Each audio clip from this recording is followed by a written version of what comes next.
Ça marche? Oui. Alors, oui, ça marche. Donc voilà, nous avons des micros, on va pouvoir commencer. Mesdames et messieurs, bonjour et bienvenue sur ce troisième et dernier jour de Mobility for Business. Nous allons parler ce matin du sujet FFA, donc force de terrain, comment concilier l'amélioration du temps estimé d'arrivée, le fameux ETA, avec un environnement qui est de plus en plus difficile, avec des tournées plus volatiles et une exigence client de plus en plus importante.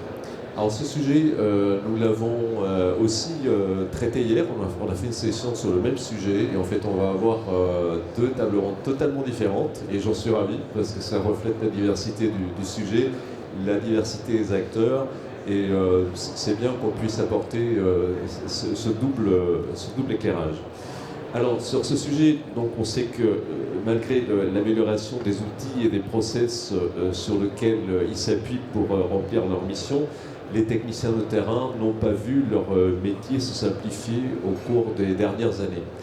Bien au contraire, les donneurs d'ordre étant au courant des nouvelles possibilités techniques qui s'offrent aux acteurs de ce marché, ils augmentent leur niveau d'exigence et remettent ainsi une nouvelle couche de pression pour que les interventions soient plus rapides, moins contraignantes pour les clients finaux et bien évidemment sans augmentation des tarifs pratiqués.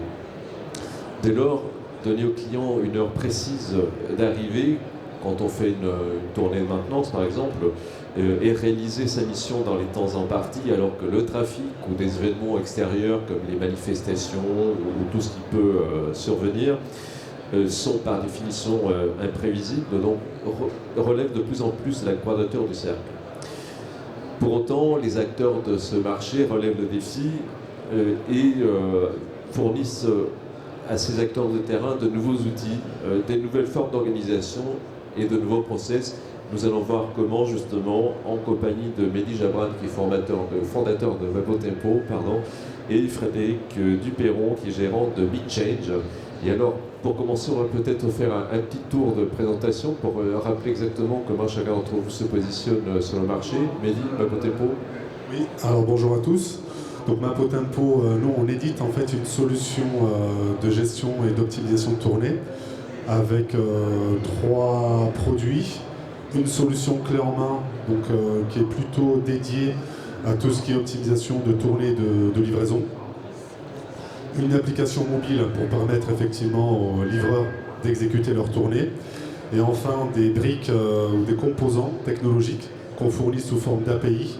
Donc essentiellement une API d'optimisation qu'on vient plugger dans des systèmes d'information, voilà, des solutions CRM, des ERP, notamment pour tout ce qui est technicien, où là on a des contraintes d'optimisation qui sont assez complexes et pour lesquelles Mapotempo on a décidé de ne pas fournir d'applications clé en main. On est porté par des solutions autres que Mapotempo. Ce qui est assez typique aujourd'hui, mais on en parlera, ça s'explique. Frédéric Duperron, donc Big Change.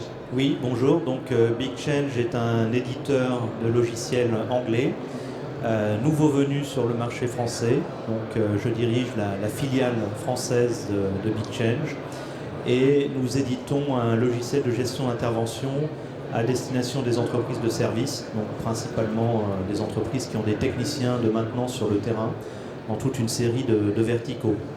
Donc nous sommes nouvellement arrivés sur le marché français, comme je l'ai dit. En revanche, on est leader sur le marché britannique aujourd'hui.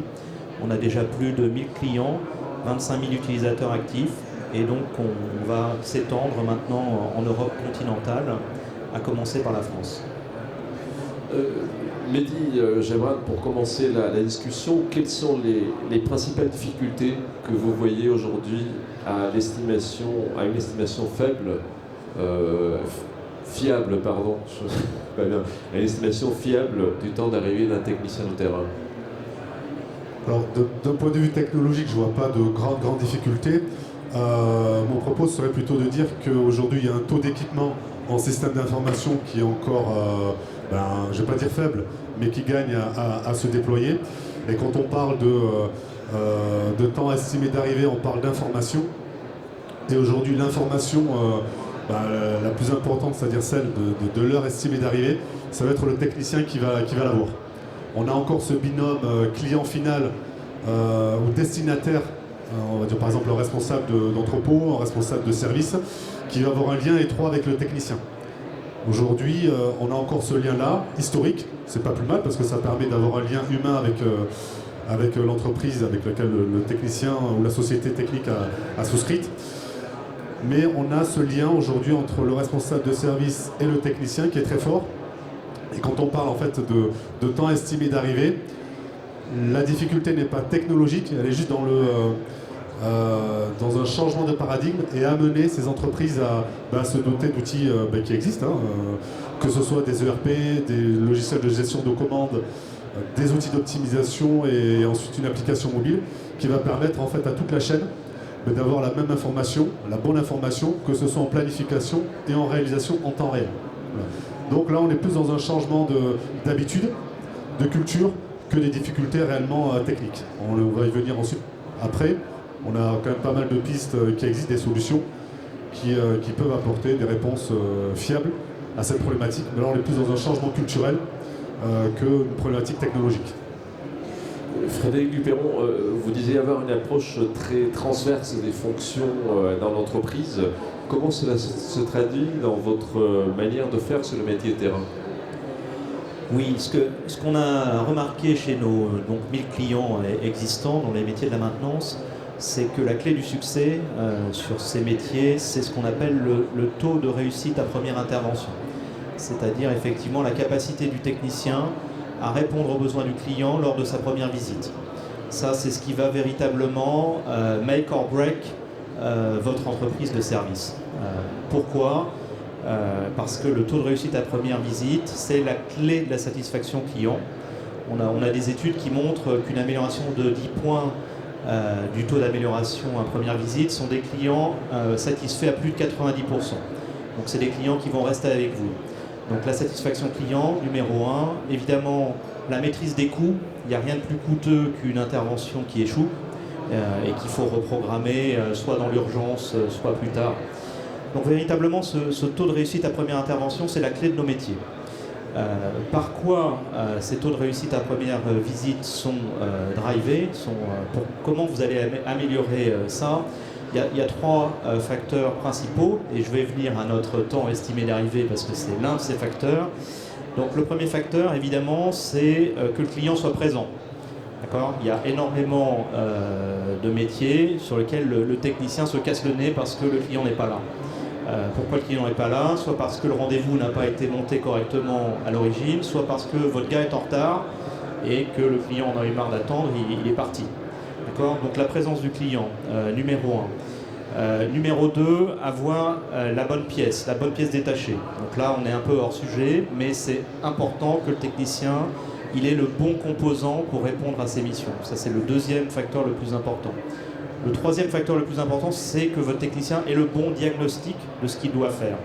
Donc ça veut dire une bonne information en amont du problème posé et le diagnostic le plus précis possible pour que vous ayez effectivement la bonne compétence sur le terrain avec le bon équipement et la bonne compréhension de ce qui doit être fait. D'accord ? C'est ces 3 facteurs.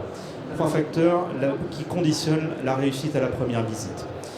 Donc, partant de ce besoin client, notre approche, effectivement, comme vous l'avez dit, Ariel, l'approche de Big Change est un petit peu différente de ce qu'on trouve aujourd'hui sur le marché en termes de logiciels de gestion d'intervention, en ce sens que nous avons intégré dans notre solution une brique amont qui est un CRM, donc qui permet effectivement d'avoir ce diagnostic client au niveau de votre service commercial ou de votre service SAV, d'avoir toute cette information qui va permettre de contextualiser l'intervention, d'accord ? Donc le CRM en amont et en aval, la géolocalisation des véhicules d'intervention. Et ça, la géolocalisation des véhicules d'intervention, c'est ce qui va vous permettre d'avoir une estimation plus fiable des temps de parcours, des temps d'arrivée et d'automatiser à la fois dans votre planification amont, c'est-à-dire la planification théorique, de prendre en compte les temps de parcours prévisionnels et au moment de la réalisation d'intervention, d'avoir ces temps de parcours mis à jour de façon automatique. Donc véritablement, l'approche transverse, pour nous, elle est tirée par ce constat du taux de réussite à première visite et comment est-ce qu'on peut l'améliorer de façon conséquente. Voilà pourquoi on a cette approche qui est effectivement pas centrée uniquement sur la planification et l'application mobile comme beaucoup des acteurs du marché aujourd'hui, mais une solution qu'on dit 5 en 1 qui va du CRM en passant par la planification, la brique mobile et la géolocalisation des véhicules. Alors, Mehdi, vous disiez tout à l'heure qu'il n'y a pas de problème technique à proprement parler, il n'y a pas de frein technique, mais qu'en est-il de la qualité des données que vous allez utiliser pour planifier la tournée? Je parle des données de trafic, des données cartographiques, des données clients, les règles métiers. Est-ce que les règles métiers sont toutes intégrées quand on lance quelque chose? Ouais. Donc là, je confirme. Aujourd'hui, la technologie est bien en avance par rapport aux usages. Et donc, nous, sur tous les projets qu'on déploie, on passe en fait par des tâches qui sont très ingrates, qui sont la qualification des données de base. Donc une bonne adresse client, je crois que sur 80%, voire 90% des projets sur lesquels on intervient, on n'a pas dans le système d'information du client une adresse qualifiée. Donc quand on a un ERP, un CRM avec une adresse géocodée, pour nous c'est 90% du déploiement qui est fait. Voilà. La plupart du temps l'adresse n'est pas correcte. Sachant que sur des grandes enseignes, on peut avoir plusieurs adresses. On peut avoir une adresse de facturation, une adresse de livraison, une adresse d'intervention. De plus en plus, on a des attentes sur des adresses indoor, voilà, sur des aéroports, des grands centres commerciaux. C'est des choses qui sont en train de voir le jour. Donc pour nous, l'adresse d'intervention, la durée d'intervention, donc ça aussi c'est encore aléatoire, c'est pas bien intégré dans le système d'information. On va voir également le créneau horaire. Tout à l'heure, je parlais du binôme technicien-réceptionnaire du service ou de l'intervention. Encore aujourd'hui, le créneau d'intervention est connu du technicien seulement. Il n'est pas intégré dans le système d'information. Et enfin, on va voir pour les métiers techniques, on va voir les compétences du technicien. Donc ces 4 informations qui sont basiques pour nous et qui permettent ensuite d'avoir des optimisations qui soient cohérentes par rapport aux besoins du client, elles ne sont pas encore bien implantées dans le système d'information. Donc on a une technologie qui est trop en avance, qui est assez en avance par rapport aux usages. Donc c'est encore une fois une culture de rigueur qui doit se faire, et ça va se faire sur un temps assez long, je pense. Et alors, je parlais des règles métiers aussi. Est-ce qu'elles sont intégrées? Il y a tout un savoir-faire qui est un peu dans le non-dit du client. Tout le monde sait qu'il ne faut pas livrer ou qu'il ne faut pas intervenir chez tel client le lundi matin parce que X ou Y raison, ou que tel technicien n'a pas la compétence sur ce type de demande spécifique. Est-ce que tout ça, ça arrive déjà avec le cahier des charges de manière claire, ou c'est encore une phase de débroussaillage que vous devez faire? Alors on va dire les responsables ou les directeurs d'entreprises qui font des interventions techniques sont au courant de ça. Quand nous on est sollicité pour des outils d'optimisation, bien évidemment, on nous fait la liste à l'après-vert de toutes les contraintes qu'un moteur d'optimisation doit pouvoir gérer, donc acte. Mais par contre, dans la réalité, quand il s'agit de déployer, ces informations ne sont pas dans le système d'information du client. Donc il y a un travail assez ingrat de requalifier ou de qualifier tout simplement les données. Je reviens sur les données, notamment tout ce qui est cartographie et données trafic. Est-ce qu'il y a vraiment une concurrence entre les offres de cartographie, je pose la question de manière ouverte, et de trafic? Est-ce qu'il y a une différence de qualité, de prix qui fait qu'on va plutôt vers l'un, vers l'autre? Alors nous, grosso modo, on a 3 types de cartographie sur lesquels on peut s'appuyer. On a des éditeurs ou des fournisseurs de données cartographiques et trafic. On va en avoir 2 essentiellement pour des intégrateurs. C'est TomTom Télématique et IR Technologies. Enfin, c'est plus TomTom, c'est Webfleet. Webfleet Technologies et IR Technologies. Donc c'est anciennement Nokia et Téléatlas. Navtech. Ouais, Navtech. Donc c'était Navtech, Nokia, et puis maintenant c'est ce consortium. Ensuite, on va avoir des Google, voilà, mais qui aujourd'hui, dans le B2B, n'est pas trop utilisé parce qu'il n'y a pas une maîtrise à 100% de la technologie. Et puis avec les règles RGPD, c'est vrai que c'est pas... Ils n'ont pas le vent en poupe, on va dire, Google. Et ensuite, on a un mouvement qui s'appelle l'Open Data. On a des collectivités qui sont conscientes que Les données trafic, c'est important pour les pompiers, pour les ambulances, pour même les services des collectivités, que ce soit le portage de repas ou l'aide à domicile, qui sont en train de mettre sur des plateformes open data des données trafic, mais ces données trafic aujourd'hui sont pas homogènes sur l'ensemble du territoire, en tout cas sur le territoire français. On va avoir des grosses agglomérations, de grosses métropoles comme Nantes, Lyon, Paris, qui mettent à disposition ces données trafic en open data, mais qui ne sont pas encore fiables pour pouvoir les utiliser de manière fiable pour des solutions comme la nôtre. Donc on va avoir c'est pas du temps réel ou c'est oui, on peut avoir du temps réel. En fait, pour l'aspect trafic, on va avoir deux informations. Un historique de trafic, donc sur 1 an, 2 ans, 3 ans. Et après, pour tout ce qui est trafic en temps réel, on peut avoir des outils, des machines qui font un peu de prédictif. Donc là, il y a Waze qui a été racheté par Google, qui travaille beaucoup là-dessus, notamment auprès des collectivités, puisque ce sont les collectivités qui sont quand même à l'origine de la donnée. Donc là, c'est un peu dommage en termes de gouvernance de la donnée, puisque c'est la collectivité qui est à l'origine de ces informations et qui passe par une entreprise privée pour agréger ces données, les rendre qualifiées. Donc c'est un peu dommage. Donc on a ces deux données, historiques et prévisionnelles. Et c'est vrai qu'aujourd'hui, même des fournisseurs comme TomTom ou Webfleet et IR nous donnent des informations qui sont moyennisées. Donc on va en parler tout à l'heure par rapport au Black Friday ou à tout ce qui est livraison ou intervention de fin d'année. On a des historiques de trafic mais qui sont moyennisés, donc on n'a pas ces variations saisonnières à la journée ou en saisonnalité tout simplement. Donc on est encore un peu en balbutiement, mais quand bien même on aurait des données qui soient hyper fiables, encore une fois, le taux d'équipement de logiciels d'optimisation, de mobilité ou de RP n'est pas encore suffisant dans les entreprises à mon sens. Frédéric Perron, vous partagez cet avis ?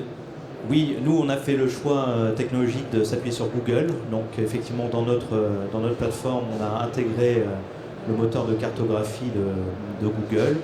Pourquoi on a fait ce choix? C'est une plateforme ouverte, c'est une plateforme Android. C'est quelque chose auquel les utilisateurs sont habitués. Donc nous, nos clients finaux, quelque part, c'est des techniciens.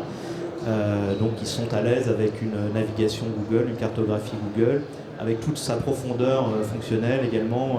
Par exemple, juste un exemple, vous avez le Street View dans Google. Donc votre back-office peut voir finalement ce que votre technicien sur le terrain va voir avec le Street View. Donc c'est vraiment très convivial, très naturel. Et puis maintenant, tout le monde utilise Google au quotidien. Donc c'est sans couture. Après, à partir de cette brique technologique, je dirais, commoditisée aujourd'hui, on a rajouté un certain nombre de fonctionnalités qui sont utiles à nos métiers. Donc, par exemple, tout à l'heure, Mehdi parlait de grands sites industriels ou de grands sites de distribution. Effectivement, dans notre CRM, je reviens toujours à notre idée de CRM, dans notre CRM, nous avons tout qui est géocodé. Donc, les adresses des clients sont géocodées et on peut tracer des périmètres géographiques, donc autour des implantations de nos clients, pour pouvoir effectivement vérifier qu'un livreur ou qu'un technicien est bien arrivé sur site au bon endroit, avec la bonne entrée, et tout ça va remonter de façon très détaillée au niveau de la planification. Donc nous, on est une entreprise de technologie qui n'est pas vraiment axée sur la technologie, justement. Nous, ce qu'on veut, c'est que nos utilisateurs ils trouvent dans notre plateforme ce qui leur est utile, sans couture, de façon naturelle, simple et ergonomique. Donc on va utiliser les meilleurs outils du marché qui vont être les plus simples finalement à appréhender par nos clients qui sont des techniciens, donc qui ne sont pas forcément des ingénieurs, qui ont envie de travailler de façon très simple. Alors après, ce qu'on vient rajouter là-dessus, effectivement, c'est de l'information. Donc, comment est-ce qu'on va utiliser cette information et comment est-ce qu'on va faire en sorte qu'elle soit exploitable à la fois par le back-office, votre service d'exploitation, et transmise de la façon, encore une fois, la plus simple et la plus utilisable possible à vos clients finaux. Vos clients finaux. Comment vous allez tenir vos clients finaux informés effectivement de la progression de vos équipes vers chez eux, de leur retard éventuel, etc. Donc c'est là qu'on vient ajouter de la valeur ajoutée. Avec tout à l'heure, Mehdi, c'est intéressant ce que tu disais, en disant que le temps estimé d'arrivée, finalement, il n'y a que le technicien qui le connaît. Non, pas tout à fait. Dans notre système géolocalisé, effectivement, on sait que le technicien il va arriver dans un quart d'heure. Alors évidemment, ça ne va pas être à 2 minutes près, mais quelque part, c'est pas ça qui est important. Il va arriver dans un quart d'heure ou dans une demi-heure. Eh bien, on va pouvoir envoyer un SMS au client final pour dire, voilà, le technicien il va arriver à telle heure. Alors on n'est pas à la seconde près, c'est pas ça qui est important. Ce qui est important, c'est de transmettre une information assez fiable au bon moment au client final. Donc c'est là qu'on intervient pour justement faire en sorte que la saisie de cette information terrain à travers la géolocalisation, elle remonte automatiquement et elle soit transmise au bon moment et au moment que vous aurez décidé à votre client final. Alors, juste avant de donner la parole à Amélie, une clarification, la plupart du temps, c'est pas le technicien lui-même qui envoie l'info, il s'acquitte d'une tâche et ça génère un SMS ou un signal comme ça. Mais exactement, mais le sujet, effectivement, c'est de rendre ça automatique et que vous n'ayez pas votre back-office qui soit au téléphone à savoir comment ça se passe. Non, le back-office, il a la vision en temps réel grâce à la géolocalisation, grâce au module cartographique donc de Google qui est intégré dans notre solution. On voit la progression en temps réel. S'il y a des sujets, s'il y a des contretemps, on a des alertes qui s'affichent automatiquement donc, sur la cartographie du service planification et on peut réagir. Mais on traite l'exception. En temps normal, effectivement, tout est automatique. On envoie l'heure estimée d'arrivée un quart d'heure avant que le technicien n'arrive. Tout ça, vous n'avez pas à vous en occuper, c'est traité automatiquement dans la plateforme. Pardon, mais je vous ai coupé dans votre réaction. Effectivement, moi je parlais du fait que la connaissance métier était encore beaucoup dans le cerveau du technicien ou du planificateur.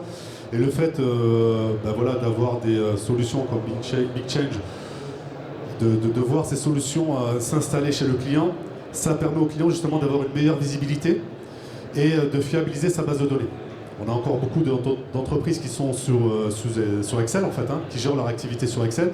Et le fait d'avoir des ERP, des CRM, au fur et à mesure des semaines et des mois, on va avoir des données qui vont être qualitatives. Ne serait-ce par le fait que le technicien va s'identifier soit une action sur son application mobile, soit avec un badge NFC pour dire je suis arrivé à telle heure et je suis parti à telle heure. Donc on va avoir au fur et à mesure des semaines et des mois, des données qui vont s'agréger et qui vont permettre en fait au planificateur de dire chez ce client-là, la durée d'intervention, c'est en 2 minutes. Donc c'est, je dirais, compatible, ce qu'on dit, c'est qu'en amont d'une solution installée, la connaissance, elle est humaine. Post-implémentation d'un logiciel, on va avoir des données qui vont être plus qualitatives et qui vont permettre d'avoir des données, une qualité de service améliorée, puisqu'on va pouvoir faire des optimisations avec des données qualitatives. Non, pour réagir, parce que je pense qu'effectivement, on dit en fait la même chose avec Mehdi depuis tout à l'heure. Effectivement, c'est la planification, elle dépend du métier, elle dépend de la spécificité du client, effectivement, et la réussite de l'intervention, elle est conditionnée par cette qualité de l'information amont. Donc, effectivement, tout ce qui va dans le sens d'une meilleure compréhension amont au moment de la prise d'appel lorsque vous traitez avec des particuliers ou au fil du temps, comme l'a dit Mehdi, quand vous traitez avec des entreprises sur lesquelles vous faites du récurrent, effectivement, c'est ce qui va rendre vos équipes de plus en plus efficaces, de plus en plus performants et vos clients de plus en plus heureux. Parce qu'au bout du compte, ce qui est important, c'est que vos clients soient satisfaits, c'est ça, c'est la clé de votre business.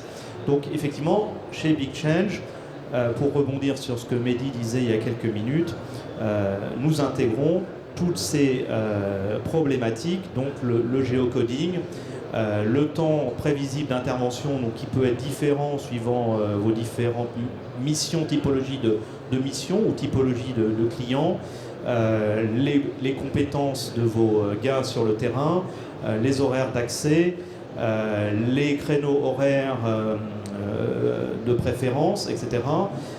Et on met tout ça dans le CRM. On a nous-mêmes un petit assistant de planification qui est certainement beaucoup moins performant